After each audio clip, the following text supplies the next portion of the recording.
All right, ladies and gentlemen, welcome to another episode of Hot Pudge IG Live. Welcome to the show. Thank you, everybody, for coming out. I got a great show today. Before I get started, this is episode 27.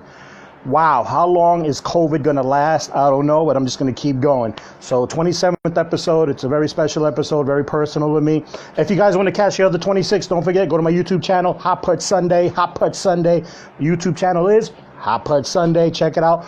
All 27 episodes, some stand-up comedy and some other film that I did earlier in the year. Come check it out. So, yeah, Hot Pudge Sunday.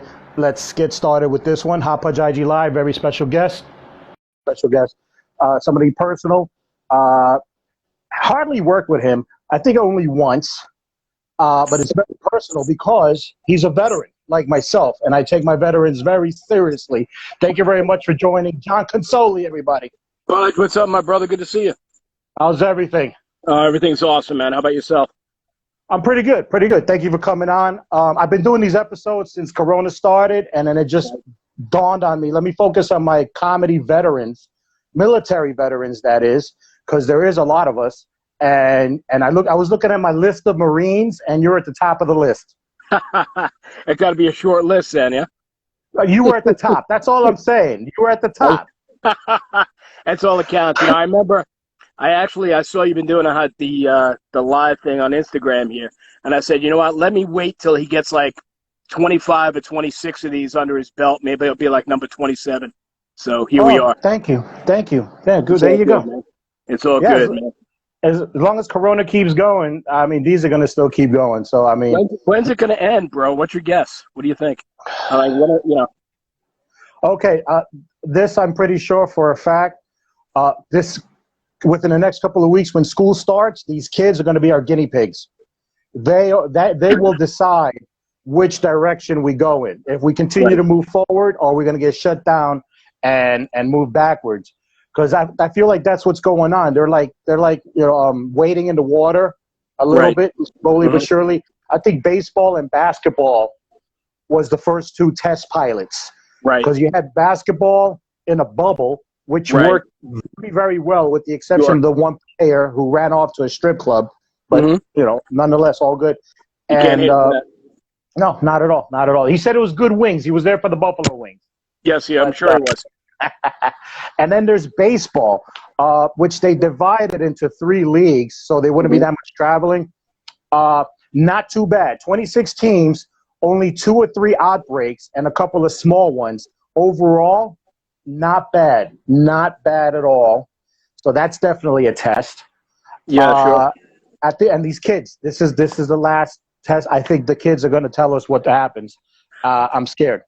So the baseball thing, what I'm thinking is I picked up an idea, like when comedy clubs get back online and we can get back to doing shows, I like the idea of that cardboard cutout, man. I need a cardboard cutout audience. Yeah, I'd probably get more laughs that way than I did before. That would absolutely help out. At least a cardboard cutout with a smile, making eye contact. I wouldn't know how to handle that. Somebody actually paying attention, no texting, no cell phone, and be like, whoa, what's this shit? Yeah, and sober. Sober. Too much to ask for. But Pudge, you have kids, right? Your kids going back to school? No, my thank God, mine are grown. Mine too. Yeah, mine's one of them is in college, so he's doing his thing. He's already signed. He's on the level thing. So okay. But I do have 7 nieces and nephews who are in school. So yeah, time will tell. We're just gonna wait and see. I don't know. They will decide. I'm gonna be holding my breath in September. It's been crazy. You know what though is that I was thinking about the military theme, and by the way, thank you for your service and thanks for inviting me. All kidding aside, it was an honor to have served. But I really think for myself, the time that I spent in the military, where the origination of the term hurry up and wait, right? We spent more time waiting. Dude, this is nothing. We were built for this, right? We were built for this. Swear to God. I was just on a conference call because I go to therapy at the VA, so we have it over conference call now, and we were just talking about that. Hurry up and wait. Hurry up and wait is already instilled in us. And, no disrespect to the fellow civilians who are watching this, but veterans and military personnel are laughing at you because you don't have the patience, you don't have the discipline, you don't know how to pay attention to detail. Exactly. And you're losing and you're hurting. I totally agree, man. Now, you're an Army veteran, correct? Yep. Four active, 4 National Guard, all infantry. When did you serve? What years? 93 to 97. I was with the 1st Cavalry in Fort Hood, Texas. Right. And then I came home, National Guard, Charlie, 1st and 105th Infantry, 97 to 01. Wow. Okay. I was a little bit after me, man. I joined the Marine Corps in 1979. Wow. Yeah, as you can tell by this. The other thing about the COVID and the lockdown is I laid off the Grecian formula. So this is the true color. If you're thinking, holy shit, what happened to John? This used to be black in a bottle. How many years did you do? I did 5, man. I enlisted for 4, and then I extended for a year because my favorite thing that I did in the Marine Corps, I was a Marine Corps drill instructor, and I had to extend. Yeah, you had to have a year at least of enlistment left on your time after you graduated DI school. So I had to extend for a year. Well, that's the government. You know, they're going to make sure you pay your dues. They're not going to let you slide. They're not going to let you slide. Exactly. We're going to invest like $7,000 in you, and we're going to get every fucking nickel of that money back before we let you go anywhere. Yeah. I was just talking to a friend of mine over the weekend. Her daughter's boyfriend just enlisted into the reserves. Right. And she was just saying, yeah, he's going to get like a $25,000 bonus. And I'm like, no, he's not. Right. No, he's not. First of all, Uncle Sam takes 40% at least, or whatever the bracket is. Then that whatever's left over is going to get chopped up. So if he thinks he's going to get an envelope. They're going to hand him an envelope, right? Like in Goodfellas. Here you go. The whole sum, that's not, Uncle Sam isn't stupid. They're not handing an 18, 19-year-old 10 G's and hoping he comes back for formation Monday morning. They're going to give it to him in increments. And you know what? That's probably a good thing, right? Think about that back. I don't know about you. How old were you when you went in? 20. I was 17. So if they would have given either one of us 25 large back. Yes, exactly. Exactly. Yeah, but the recruiter doesn't say that. So, no. So you spent 5 years. 5 years. So you were 79 to what, 84? 79 to 83. 83. Yeah. So I'm sorry, go ahead. Yeah, your MOS. Yeah, so my primary MOS was aviation supply. Okay. And I was a warehouse guy. But honestly, man, the sole reason that I joined the Marine Corps, when I was a little boy, there's an old movie called The D.I. starring, I don't know if you even remember, an actor named Jack Webb. Jack Webb was Dragnet, Sergeant Friday.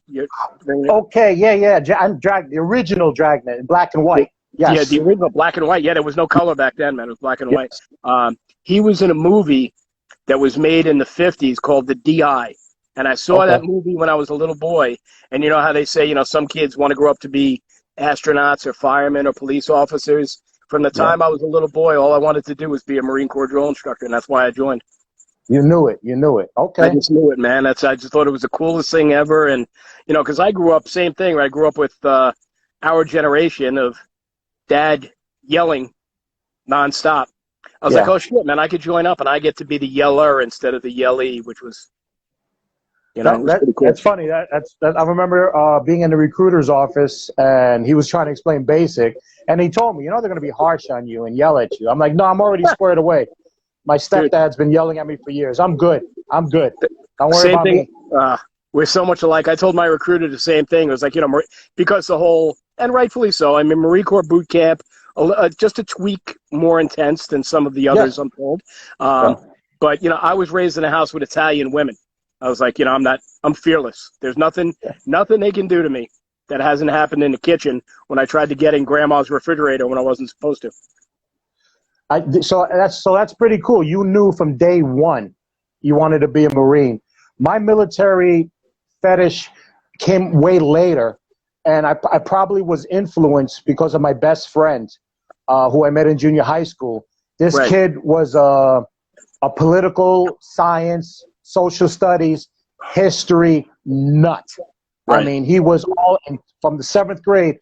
He got a scholarship right into St. John's, writing his social studies, political science, and he taught me everything about history, American history, and because of him, all that stuff rubbed off on me, and I started watching movies, and of course, there was the Platoon and Full Metal Jacket. Sure. So, out of all of our friends, we thought he'd be the one to join first. I actually ended up going first, but he kind of rubbed off on me, and the fact that I was running around Queens. How should I say this? I wasn't on, I was walking the line. I wasn't, Right. graduated from high school, college, Yep. I dropped out, and I was just running around being an idiot. Some of my friends got in some accidents. Somebody got a gun in his mouth. Somebody got arrested, and I said, it's time to go. Yeah, man. So yeah, that was pretty. So I was like, you know what? Yeah, I wanted to go. I wanted to do something, Be I get you. Yeah, no doubt. I dropped out of high school. I dropped out November of my senior year. I played football in high school, and as soon as the football season was over, I was like, wow. yeah, I'm done. Wow. Yeah. Hilarious. Wow. Yeah, And so your parents, you were 17, so your parents signed off on you going. Yeah, happily. Yes. Because they knew. They knew. Happily. Yeah. You know what? They knew it was good for me, and it really was. Same thing with you. It turns your life around and teaches you Yes. those things we were talking about before: attention to detail, personal responsibility, accountability, discipline. Isn't it crazy that the fucked up kids, like you and I, and so many others, like we know what we lack, and we volunteer to go into the service to get it because we know we'll get it there. Right. It's kind of screwballs. Like, I know I'm a piece of shit. I need to get squared away. Let me go work for Uncle Sam for 4 years. And it's like it's weird and funny and just ironic. Here's the thing, Pudge, and I'll disagree with you slightly in that I don't think, because we heard the story before, right? Your story is the same as mine, and border never in real trouble, but knew that something had to change. Yeah. I really don't think that guys like me and you really believed that we were a piece of shit, even though maybe a lot of people in our environment were telling us that. We knew that we weren't, but we had to change the environment in order to get someplace, right? Because you went there, man. When I was on Paris Island, nobody knew JohnConsoli. I was laundry number 10, right? And they shave your head, and you look like every other swinging dick down there, and it's a clean slate finally, right? Yeah, we were all treated equally from day one. Yeah, no doubt. I so stress, and I'm such an advocate, like a lot of other countries, for this country to adapt the military for all young people. Just 1 year. It doesn't have to be, just 1 year. 1 year of some kind of either military service or civil service, something of that nature, because it really changes your life and perspective. Like, I know you and I will never, we'll embrace a toilet bowl more than anyone else. No one else. It's second nature to everybody else, but no one will appreciate a toilet bowl like we do. That toilet bowl, a shower, hot water. Hot water, a shower for more than 60 seconds, just hot water, things. So I think it would be a great, but I don't know, maybe one day. Who knows, man? The world is changing, and I have 2 sons and a daughter, and none of them served in the military. My kids are all grown as well, and but they didn't escape the process, right? They grew up in my house, and my kids still tell stories, true stuff, man. In my house, nobody wore a hat in my house. You came in, you took your hat off your head. I was Mr. Consoli, not John. And in my living room, when the national anthem played, now in my living room, dude, the national anthem, my children stood at attention in front of the TV. So totally get it. I had, in my house, I was the Mussolini. of the household. I was a tough, I was a tough love, tough skinned. Right. There was a lot of clashes between me and my wife with our kids because she Yep. was like super spoiling them, Mm-hmm. and I was just harsh, direct, honest, a little too honest. But I'd rather be straight honest than bullshit them. So I've always been straight in my kid's face since day one. And you know what?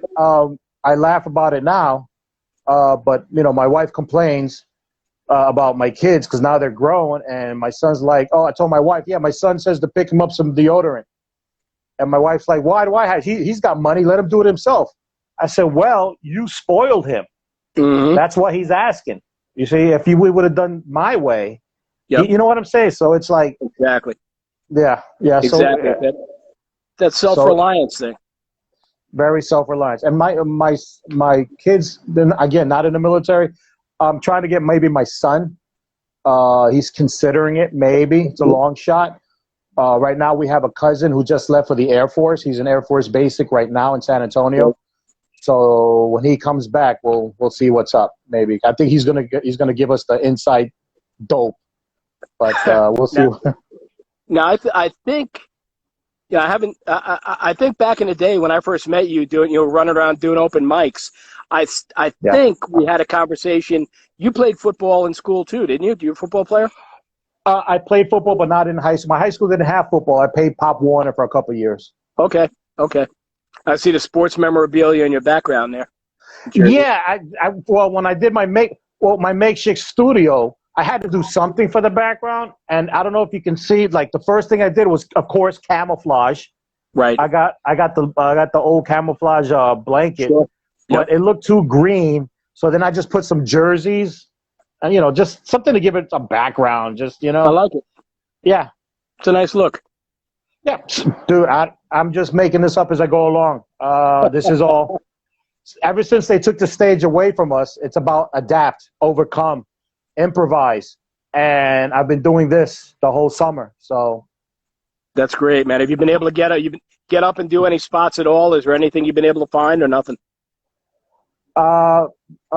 One open mic in a park in Queens was the first thing I did in 4 or 5 months. Yeah. And then the following week, I was at the Mohegan Sun. I had signed up for that comedy competition they have every year. Oh, Last Comic Standing, yeah. Yeah. Right. So I did the first round, and I made it to the second round. Right. That'll be in September sometime. Okay. I did. Oh, and 2 Saturdays, I went to a comedian's basement in Brooklyn, where he had a makeshift open mic, where we just sit back, work on material, get up on the mic. Nothing to brag about. That's it. That's it. And Zoom. But I tried it, man. What do you think? It doesn't work, dude. No. I mean, I did it once to try it. Didn't really like it. And I did a couple of others only because it was a favor and it was a fundraiser. Mm-hmm. But aside from that, I already turned somebody else down. I mean, unless it's a fundraiser or maybe a favor, or if it's pay, maybe, but I'm really not motivated. I said yes at first, and then I've been turning stuff down, and people, I said yes to this because it's you, and because it's a different set, and plus the whole military thing, this has been, thank you. And this has been cool. This is nothing but laid back, relaxed, nothing major. Right. There's no jokes involved. If anything funny comes out, that's fine, but it's no. Well, it's me and you. There'll be nothing funny. If anybody's not at all. Not at all. No pressure. Anything funny happens, it's totally accidental. No pressure. Totally accidental. No pressure. So you can see I'm in my backyard here in Long Island, so I can enjoy the cigar. I hope you don't mind. No, not at all. Sweet. I'm jealous. Yeah, I wish the lighting doesn't seem to be perfect, but who cares? No, you're good. You're good. You're good. Nice. Now, where are you? You still in Queens? Yes, Elmhurst, Queens. Mm-hmm. Nice. Just doing my thing. So what's it like so here on the island, like I'm in Massapequa Park, and the town that I live in, I'd be lying to say it returned to normal. I don't know what normal even looks like anymore, but, people are out and about. Restaurants are open, outdoor dining, I guess. Same thing with you where you are? Yeah, it looks busy. It looks busy-ish. Right. It looks busy-ish, but then I see some stores like the neighborhood bakery just shut down. Yeah. They shut down and moved. The pizzeria is still closed, but a couple other pizzerias are still open, and they have Right. the outdoor dining. One diner is open because they have a parking lot, so they're serving in a parking lot. Another diner is closed because they don't have a parking lot. Right. Busy-ish. It's busy-ish, but Dude, funny. So here's something funny, not haha funny. Nobody's going to crack up, but so Sunrise Highway, Route 27, is runs through our town. And I was out last weekend, and I'm driving on Sunrise Highway, and I looked, and there was people sitting at tables in the parking lot of IHOP.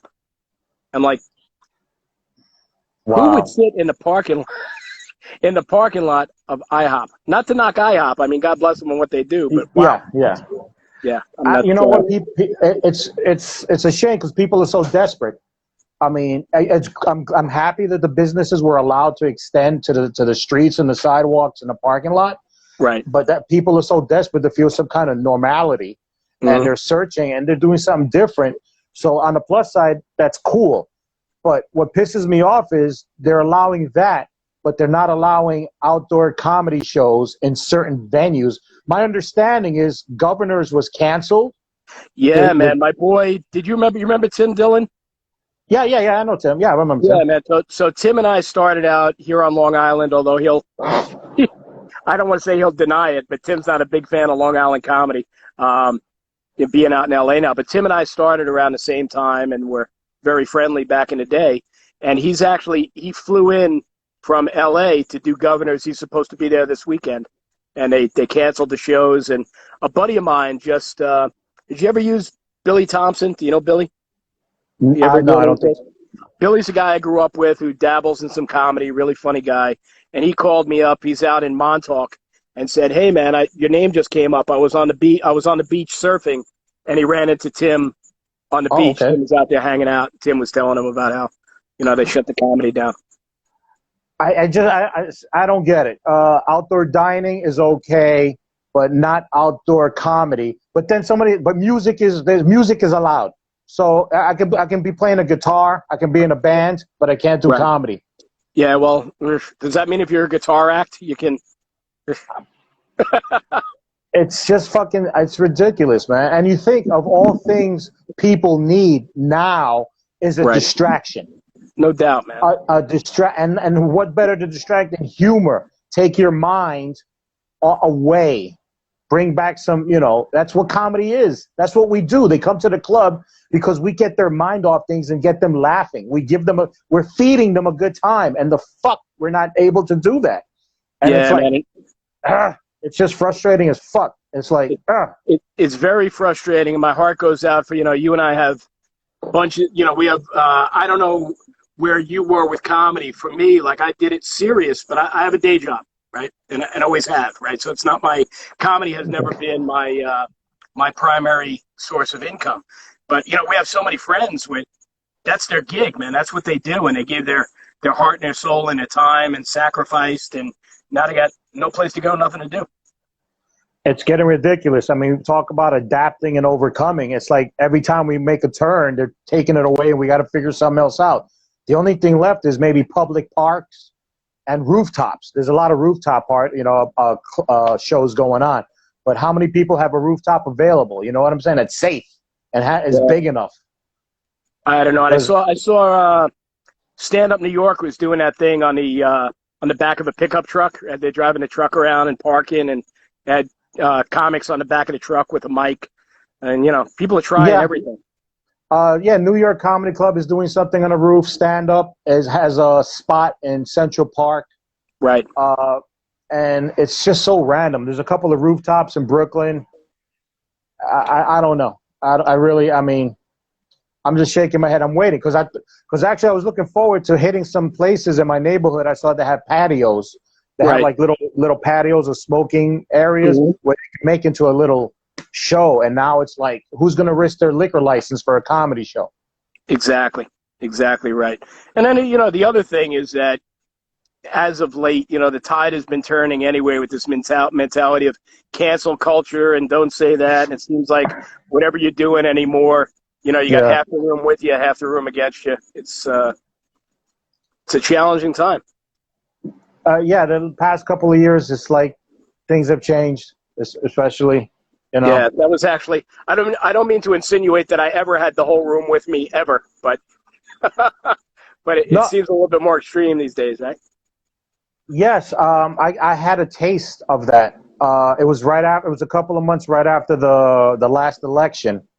Um, I'm not a political comedian by any means, but I used to have like 2 or 3 minutes of this. I don't want to say political humor, but it was politically based. It was fluff. It's fluffy. Sure. It's not even.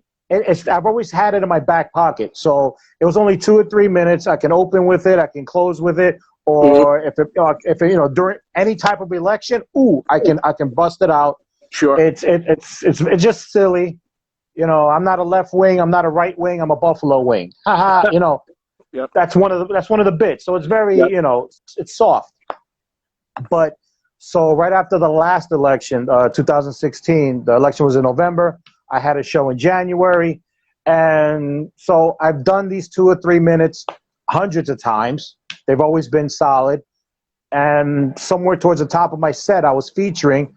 I go into it, and I mean, in a heartbeat, all of a sudden, some lady just loses it, and she happened to be on the left, and she's losing it because she doesn't want me to go there, wherever Right. there is. Yep. And then when the lady who happens to be on the left loses it and announces she's on the left, then somebody in the back who's on the right barks back. And it's like, holy shit. And I'm on stage and I'm like, fuck. And it's grenades going off all over the place. And I'm in the middle like, what the fuck? And it was just the oddest. And I had to pull that off my set list for a while. Right. Yeah, you never know. And you know what? It's crazy because the political stuff, okay, but I do it, my comedy is not political either, but there is some stuff in my act where my point of view was lampooning racism, right? Yeah. And if people don't understand the cynicism behind that, then right away they peg you as a racist, which I am not, and I try not to be. And the whole thing is that I'm making fun of that topic.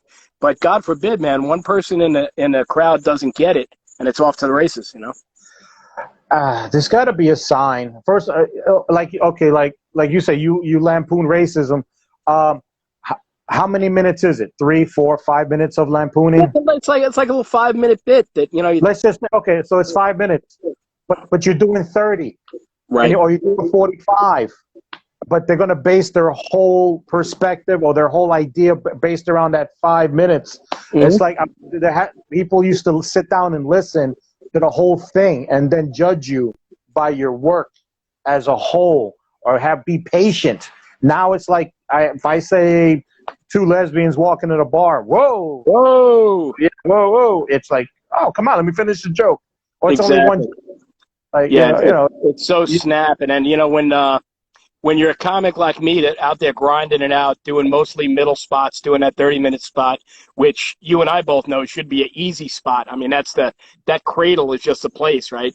I always got a kick out of, I'd watch on the past year or so when clubs did start to close me, I'd watch the feature act, and what I always got a kick out of is the feature would come down and go, dude, I crushed. And I'm thinking, that's your job to crush. You're in the middle, right? That's the spot. So, but when you don't have a following, right? Like I don't have the credits or the following, which I know is hard to believe based upon the fact that I'm pulling 2 people here on your show. But that's just today. When it goes on YouTube, everyone else will see it. Yeah, this is my crowd. But the thing is that when you don't have that draw, even the club owners, maybe it'll be different coming out of this, but even club owners will censoring your stuff and going, hey, don't do that lesbian thing, don't say that lesbian thing anymore. Well, what I learned is going back to that little political humor that I had to stop doing was, first of all, I was pissed. I don't like being censored. Don't tell me what to fucking do and not do.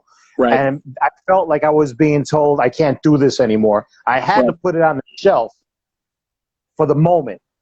But what I figured out was we just have to change the direction of fire. That's it. That's it. So I'm not going to stop doing it. I have to just change the way it's delivered. So back 10 years ago, I can take that piece and walk in the front door with it. Now I got to really sneak it through the back door or through the window. So that's the thing. Whatever it is we're doing that you know is sensitive, you just got to figure it. You just, change direction of fire. You got to soften it up. You almost got to fool them. It's magic. Comedy's magic because they don't know where the line is. Exactly. Right? It is, man. It's all misdirection and So your racist, your racial lampooning and sass is you just got to readjust it. Like, okay, how can I twist it just a little bit to keep them guessing, or keep them occupied, or keep them listening before they react? Because everyone's just on the edge. I agree with you, and I think that's in a large part that's a part of the beauty of what we do and what keeps us doing it, right? Because you're never done, right? The two things about comedy: a bit is never done, right? Until you decide, hey, it's not, unless we shit can it, then it's done. But if you have something that you want to deliver, it's never totally done, which I think is really cool. And the thing that I think I love most about live stand-up comedy is just when you think, I got this, you don't got this. Oh yeah, it's always that's how comics think. When's the shoe gonna drop? When's the other shoe gonna drop? Right. And it's happened as soon as you relax, as soon as you think you're comfortable, as soon as that little arrogance comes and you want to like flex, you're gonna get it. And I've gotten it. Haven't we all, man? I have a buddy of mine who's a comic calls it the comedy gods, because you pissed off the comedy gods, man. Yeah. You disrespect that, they will correct you. And it happens at every level. I've been doing a lot of reading. I got Sebastian Maniscalco. Yep. He wrote a book, and he has a story exactly he's about that. He's moving, he's shaking, he's going up the pillars of comedy, he's going to new heights. And he told the story about he was doing Letterman and how he got a little too comfortable, and he was just a little too relaxed in the green room with his friends and his family. And he thought 5 minutes, he thought he had it in the bag. He thought it was in the bag. 5 minutes on Letterman, and he's rocking and rolling, and he goes out and he freezes. Wow. For 30 seconds. Oof, which is an eternity. When 30 seconds on TV doing a 3 or 5 minute bit, that's forever. Yeah. And he felt it, and he came out of it. He finished his set. He ran back to the green room, and he immediately went to his wife, and he's like, "How long?" And she was like, 30 seconds, because she knew too. And he was losing his shit. Yep. And I looked up that video on YouTube, and I didn't know they know. Of course, I'm sure I didn't figure it out, but they edited it nicely. But you can see, you can tell. Yeah. If you look up that particular set, you can tell how it's cut in a specific way. Well, they cut out the 30 seconds, but you see something. But yeah, look at him. And like you said, the comedy gods, they hit him that night. No doubt. And that's one of the things I think that keeps us coming back, right? Because there's always someplace new to go. You never got it down. And if you try to get too big ahead, it will smack you. Yeah. And here's the thing. I wish they would smack me right now. I wish I was bombing. You miss it, right? Yeah. That time at Mohegan Sun was the closest to a real show, and it felt good. Yep. It felt good. Absolutely. Wow. I had to study. It was only 5 minutes. I had to study because my notes and my material was out of whack. Isn't it crazy how man, when you finally got, that 30-minute set and you got your 45 and you can do an hour, isn't it funny how doing 5 gets so tough? Yeah. I had to study. The week before I did that one mic, and my physically I was moving, but the beats, the words, my brain and my mouth were off. Yep. So it's like, there's the brain memory to the mouth, and then the physical, and it wasn't all in sync. My body was into it, but not the words weren't coming out properly, or the rhythm, or the beat. Yeah. Very few people realize how much is going on up there. It's not just Pudge and a microphone. There's a lot. There's, that whole internal dialogue that we have going on, right? And there's stuff coming out of your mouth, and you're thinking, where am I going to go next? And yeah, it's pretty cool. I noticed my brain change as I got more into comedy. Like as an open micer, day one, I'm just so tunneled and focused on whatever I have written. I don't see anything else. But as you continue to grow and years pass, it's like now everything opens up and you can see what you're saying. You can see 2-3 jokes ahead. And while you're actually going through a joke, you got one eye on this guy over here who's ignoring you and talking, and the one eye on the girl with big tits on the right. And you're looking for the light. And so you have all these. So it's pretty cool. It's actually like people. I wish I could share that with people, but until you've done it, dude. But that's the magic trick that you were talking about, right? The magic trick is when the crowd thinks that you're just up there riffing. They go, "Wow, that guy just went up there and talked for 30 minutes," and they don't realize, what was going on. That's the magic trick. It's so natural. Oh my God, it was just it's so organic. You would just, or somebody says something and you jump on it and then segue it into material, but they don't know, and it just looks so seamless. Oh, wow, you just made a joke out of that. No, I've been had the joke for 10 years. It just so happens you open the door and I went in. It's like. Yeah, man, it's great. It's magic when that happens, right? Something happens in the room that tees you up purposely for a bit, and it's just, bam, you're on it. You go, wow, that was great how you thought of that. Yeah, it was great how I thought of that thing that I wrote 4 years ago. Yeah, man. It looks good. So what are you doing to stay busy with it? Obviously, we have, for a lot of reasons, more free time on our hands than ever. So what have you been up to?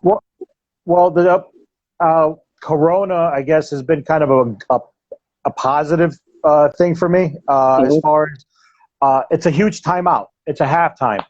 Right. So I've been in the game, 14, 15 years, and most of my focus, I'm a person, I'm 40 something.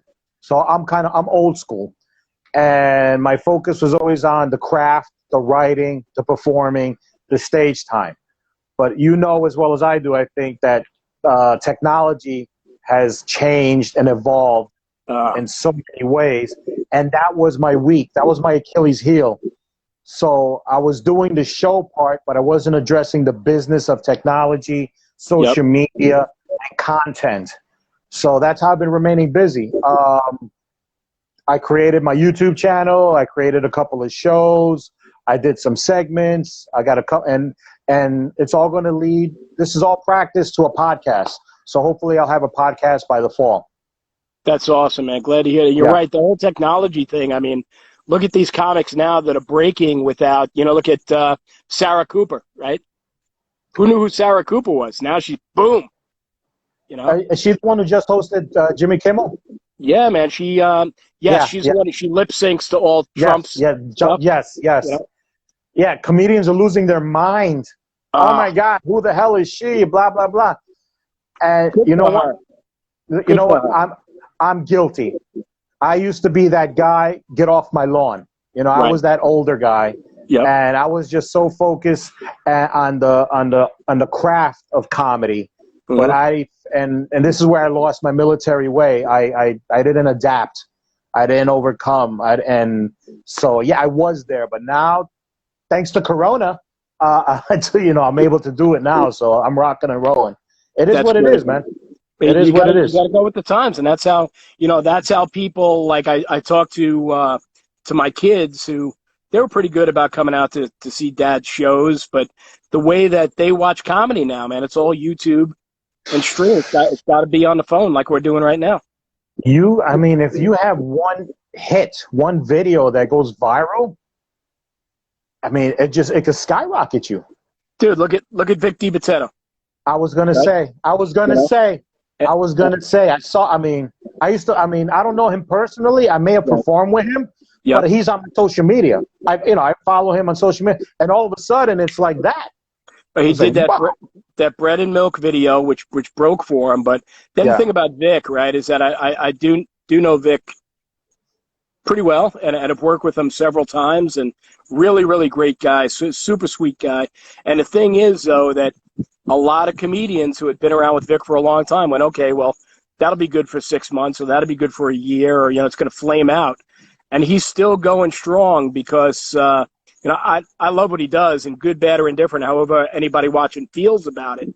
The amount of time and effort that guy puts into what he does. I mean, there's content every day, all day long. And the discipline that takes is, and also it's funny. It's not like he's just up there, saying words and it's funny shit. Exactly. I think that's what people fail to see is, okay, was a bread and milk hit. Right. Bread and milk hit. Yep. But how many were there before bread and milk? Exactly. It wasn't just, he woke up one morning, did bread and milk, and poof. No, he put in the work before that. It was about content. That's the key. Content. And eventually, I mean, you're going to have a collection. You're going to have a mass. Whenever you do a hit, you'll have something for people to go to. And in the meantime, something might pop. No doubt, man. And that's, for myself, one could think, well, John, if you like that so much and it's the way to go, then why aren't you doing it? And I'll tell you that the reason that I'm not doing it is, number one, I don't think it's that I'm particularly good at it, and I don't have the energy. I mean, you can't just dabble. Look what you're doing, man. You're working it, and you got to have that mindset. I'm going to do this, and I'm going to be consistent. You can't be fly-by-night about it, right? No. I actually, before I started this, I did my research and took, I'm on YouTube. Just researching and looking at these classes and tutorials. And one of the key things is exactly what you said, content, and you have to commit. So you nailed it. It's commitment and content and consistency. Those are the keys. So yeah, I kind of knew what I was getting into because not for nothing, before this, I saw a bunch of comedians with podcasts, a bunch of comedians with videos, but they weren't going anywhere. Right. And I never understood why or what's the deal or what's the catch. And then they'd stop or they fall off. And then after taking these little tutorials and classes, I realized, oh shit, okay, I see what they did wrong. Sure. And also, and another big mistake is they didn't sit down to focus on what is it they want to show. Like, you have to be personal. You have to find out what, you know what I'm saying? The reason Victor De Bettetetto is so successful is because he's being himself. Right. He has his voice on those videos, is his voice on stage, is his voice at any 24 hours a day. So that's the key, No doubt, man. No doubt. It's just making that decision. I'm going to do this, and no matter what it takes, I'm going to stick with it. And, and there's so much out there. I mean, there's so many podcasts now and so much stuff, but you look at it and a lot of it just, it doesn't appear to be very well thought out. Yeah. Yeah. That's why I kind of took my time, because if I was going to start this little journey, I didn't want to fuck up. It's just like the military, give us the training and then give us the tools and we'll get the mission accomplished. You know what I'm saying? So I wanted to make sure I wanted to put all my ducks in a row. I don't have all the complete, it's too much, but I've, so far so good. So here's something that, getting back to the military thing, something that I'm very conscious of, and I wanted to pick your brain a little bit, is for me, I actually, I wrote a book a couple of years ago, and to give myself a plug, it's on Amazon. It's called You Don't Get to Wear That. And I wrote it, I guess, 5 or 6 years ago. And write that down. Yeah, so You Don't Get to Wear That, and it's on Amazon. And it still does okay. I still sell a few here and there, but in the book I wrote, it's believe it or not, autobiographical, and there's a chapter in the book about how what became stand-up comedy talent, a lot of it came from being in the service, right? Especially, if you mentioned Full Metal Jacket before. I mean, who doesn't watch that first scene with Gunny Hartman running around? There's some funny shit there, right? Yeah. And so how about my point is, how did that, or did your military experience form your voice as a comedian and what you do on stage or what you do here on your show? I think, well, first and foremost, because I was going to ask you the question, I think you kind of answered it. What came first, from your heart? Was it the military or was it comedy? But you said you were wanted to be a Marine since you saw that movie when you were a kid. Correct. And the comedy came afterwards. Yeah, man. I didn't start doing comedy until I was 49 years old. Okay. Oh, wow. I don't feel so bad. I started when I was 32. Okay. Yeah, man. I started at 49. Damn. I mean, you don't look old at all, man. Thanks, man. Well, I've seen you and I've had you for so long. Damn. Looking at you, I just turned 58, man. So okay, this is 9 years in comedy, and the reason that I did it was a bucket list thing. I always, one of those guys just like you. People say, "Oh, you're funny. You should be a comedian." Right. Most of us are dumb enough to believe that. Go, yeah, I could make people laugh in the kitchen, so I should do that. Right. And I, right before my 50th birthday, I did an open mic bringer at the brokerage here on Long Island, and boom. I knew right then. I go, I love this stuff. Once you get the first laugh. And then a guy I grew up with in actually elementary school, it was in my third grade class, a guy named Al Romas. Al is a professional stand-up comic. He's been doing comedy now for like 30 years. I reached out to Al. We hadn't spoken to each other in like 25 years, if not longer. And he agreed to look at my clips and critique them. And he started giving me feedback, and then he said to me, he's primarily a cruise ship comedian, but a road guy, an old school road guy. Yeah. And he said to me, he goes, when you have 30 minutes, I'll take you on the road with me. You can open for me. And Sweet.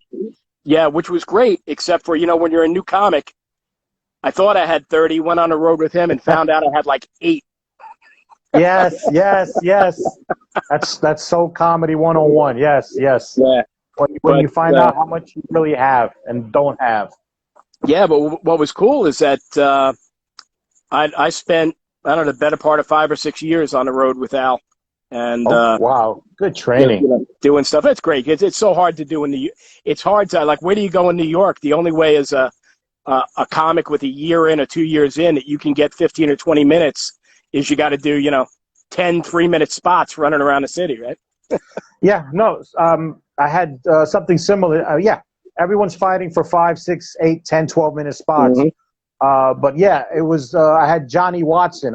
Johnny Watson? Sure. Yeah, he took me on the road. He was the first one that took me on the road years ago. And that's where I really got my feet wet with the 20, 25-minute sets.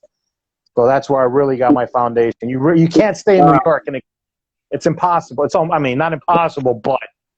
Well, my New York experience was, after I got, 10 or 15 minutes and being out really working clubs, I met George Gallo. You know George, right? I have him on my Facebook. We've never met yet. So George is another Long Island guy who's funny as hell, out of his mind, and he had a thing going on called Road Rage Comedy, and it was barnstorming, man. We'd be, you've done them. You do those bar gigs where the TV's on and people are drinking, and drunk guys throwing shit at you, and I did that for a couple of years, and that's how you get the chops, as they say, I suppose. Yeah, you do what you got to do. I mean, wherever you start, you're going to hit a ceiling. And New York, great place to start. There's an abundance of open mics and bar shows, but you're going to hit a ceiling as far as minutes, and you want to expand, and you're going to have to leave. Or you have to, or produce your own shit where you control your own minutes. Exactly. Or a combination of both. Once I hit a ceiling, I started producing myself. A few shows, and when I'm hosting and it's my show, I can stretch, I can cut up my minutes. I mean, if I'm hosting a show, I'll be doing at least 10 to 15 up front and a couple of 5s. You know what I'm saying? I'm walking away with 30 minutes a night. Exactly. So you do what you got to do. Nothing is given to you. Nothing is given to you. Nothing is easy. Nope. You got to do what you got to do. To go back to your question, I think for you it was in the chronological order as far as becoming a Marine and then becoming a comedian. For me, it was, I was a soldier first, then a comedian, Right. but I wanted to be a comedian since before. So comedy has been instilled in me since I was 4. Wow. I've been absorbing it. And then I got a hold of albums like Steve Martin, Bill Cosby, Eddie Murphy, blew my mind. Uh-huh. And then Paul Rodriguez and George Carlin, George Wallace. And I actually gave it some thought when I was about 17, 18. I found a flyer that said open mic. Mm-hmm. And I was like, holy shit, this is it. And I was like, wow, it fell in my lap. I don't know where it came from, but I think that was my opening. Oh, that was my, God sent me this message. Right. But then I just made a left turn, and all I wanted to do was get laid. I had a car, I had a job, and I wanted to get laid. That flyer disappeared. I was fucking around for 2 years, joined the Army to get away. Just when I thought I got away and did the right thing, God sends me another message, a phone call from my girlfriend telling me she's pregnant. Mm-hmm. So within a period of 4 months, I became a soldier, a father, and a husband. Wow. At the age of 20. Yeah, I was in basic training when I found out she was pregnant. Youch. Graduated from infantry school the day before Thanksgiving.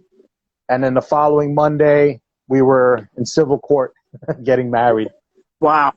That's crazy. So if you don't mind me asking, are you still married now to the same person? Yes, technically. It's I get it. 26 years, but not in a row. Okay. So yeah, it's been crazy. Yeah, man. I'm on marriage number 2 myself, and this is it for me. Oh, good. Yeah. I don't know what's my future, but we'll see. Yeah. One day at a time. I love being a father. I enjoyed being a soldier. The husband part, I didn't do so well in the beginning. So that was rough. I hear you. Well, there's no basic training for that, right? That's OJT. You got to figure it out. Yeah, no shit.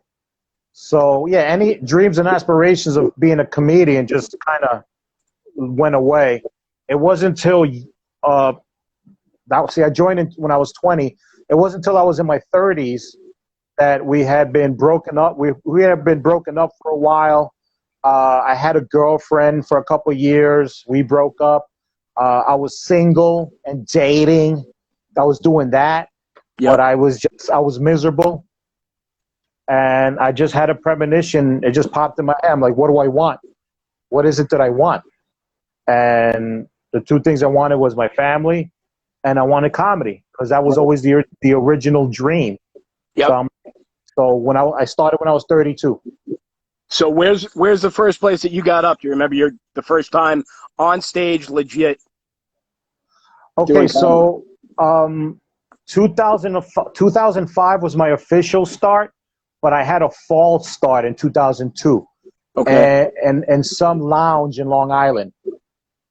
I don't remember the name, but in 2002, I had met a coworker who was a comic, and he took me under his wing, and he threw me on this show in Long Island. Right. Uh-huh. So in 2002, in a period of 6 months, I did 2 Long Island shows, an appearance at the Boston Comedy Club where I bombed, and an open mic in a sushi bar on Bleecker Street, which is horrendous. Yep. And then I stopped because I was like, whoa, what the fuck? Right. I stopped performing, but I started writing, which is weird. I just started writing. And then in 2005, I met another guy at a job, and he took me under his wing, and I've been nonstop ever since. Mm-hmm. 2005, I found an official comedy club, New York Comedy Club, where they had an open mic, and that was my first official, real open mic, and took off from there. Gotcha. Now, that was it New York Comedy Club when Al still owned it, or yeah? Yeah, 2005, Al owned it. Yep. Okay. Al Martin. Yes. Yep. Big Al. Big Al. Yeah, I just bought his book. Very, very funny. Very good. Did you? I got to do that. I love Al. Al's a good guy. Yeah, glad of great. It's so cool to buy a book and you're reading and you know half the people in the book. You know them. Awesome? Well, you know all of them, but half of them you know personally or have worked with. So it's pretty, Yep. you know. So Very it's like, cool, right? yeah, it was pretty cool, very cool, very funny. I had him on one of my IGs. Good So, stuff. I got to go get Al's book. So you say your book is like an autobiography? Yeah, my book is an autobiography, and you know, people think, well, why? Like, who wants to read about your life? But it's I think it's an interesting story because I lived it. But my deal, it's not really even so much about the comedy thing. That's just a small part of my experience. When I was, I think one of the reasons that I chose to leave home and join the Marine Corps is when I was 12 years old. Oh shit! My father enrolled the family in something called the Federal Witness Protection Program. Oh. So we did that, and they relocated. I mean, dude, it's a trip, and it's all in it. Not to pump the book up, but obviously I don't have the time to go into detail here. But the Cliff Notes version is it's like 12 years old. In the middle of the night, black SUVs show up and put me and my sister and my mom and my dad in a caravan, and they relocated us to Arizona. And I didn't know what was going on, man, other than, you know, in the caravan going cross country. And what's the things that make it an interesting story more than that, if that's not enough, is that on the road between New York and Tucson, the way my dad persuaded my mom to give up, because once you go, you're gone, right? Yeah. Is that he had said, listen, I'm going to change my life. I'm going to settle down. I'm going to stop running around. And we were on Interstate 10 in New Mexico in the caravan. And my father's girlfriend from New York pulled up next to us, you know, like, because he was like, hey, this is where we're going. Go meet me out there. And just by you talk about things getting sent into your life, she pulls up. My mother looks out the window, sees her, and we got to Tucson. My mother told my dad to fuck off, and me, my mom, and my sister came back to New York. Wow. I'm definitely buying your book now. Holy shit. Listen, this IG Live is about to wrap up. All right, man. But damn, I didn't know you wrote a book. And one of the things I've been doing also in my off time is I'm buying books that comedians wrote. So you're on my list. I've already bought 3 books. I mean, Al Martin and a couple of other comedians wrote some books. I've been buying them because now I have time to read. So I'm having my own personal collection of comedians and colleagues and friends who wrote books. So, yeah, I'm putting you on the list. And that's a hell of a story. Thanks, man. I appreciate it. I appreciate the invite. It's been great catching up with you. No problem. We'll do it again, especially when I have my podcast. And I'll be coming to you because I actually have been putting together a book of my own. So I'll probably need some advice from you as far as writing the book. But, JohnConsoli, thank you so much. Thanks you for your service. And I hope I see you soon on the stage. I hope we're sharing a stage. Let's hope, brother. Something, man, something. And, thank you. And I'll hit you up. I'll let you know when it's on YouTube. Make sure you do, man. Stay healthy, stay funny. I'll talk to you soon, brother. Thank you, man. Be safe. Ladies and gentlemen, JohnConsoli, U.S. Marine, stand-up comedian, and author. I didn't know he wrote a book, so I'm fucking intrigued as fuck. I'm definitely going to have him back on. Definitely going to have him back on. And if not IG, definitely with the podcast, because we got to get into that book. Not to mention I want to write a book of my own. I got some stories, too. But thank you, everybody, for watching. Don't forget, Hot Pudge Sunday is my YouTube channel, 28 episodes and more. You see JohnConsoli and a bunch of other comedians, actors, veterans, a lot of fun people. I'm Pudge for now.